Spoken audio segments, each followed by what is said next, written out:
این آدمان اشتراکچیان حشر عمومی در ساختمان دیواری اطراف مؤسسه تحصیلات میانه عمومی رقم 5 در دهه واسع آباد جماعت دهاتی به نام عبدالعوض ناحیه واسع میباشند. مسافت 464 متر اطراف مکتب را آن همین طرف دیوار میگیرند. قسم زیادی حشرچیان را جوانان تشکیل میدهند. این تشبوس جوانان را کلانسالان دستگیری نمودند. خواجه یارک 85 ساله این کار خیر را شنیده به این حشر همراه گردید. او میخواهد که در این کار جمعیتی سهم خود را گذارد. امروز یگان کس باید بی‌طرف نباشه. بی‌طرف این برای ما بیگانه است. باید همه برای آبادی حرکت کنه.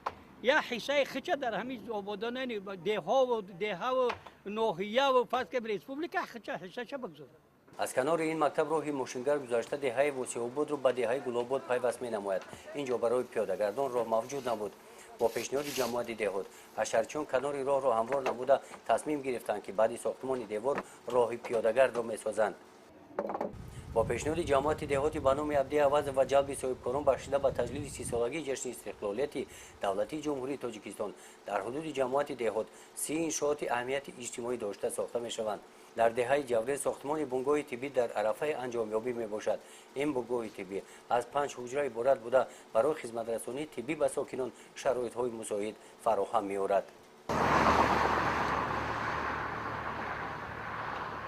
درآمدگاه جماعت دهاتی به نام عبدالعوض در ناحیه واسع از این کیلومتر شاهراه دوشنبه کلاب آغاز می‌یابد. در مسافت 10 کیلومتر شاهراه کارهای آبادانی و سازندگی با دستگیری این جماعت دهات ادامه می‌یابند. عین زمان در این قطعه کنار شاهراه ساختمان حمام و دیگر مرکزهای خدمت‌رسانی‌های اجتماعی با سرعت ادامه دارند. گزارش خواجه نظریف خدای نظر ظهورов از ناحیه واسع برای برنامه اطلاعاتی نوید.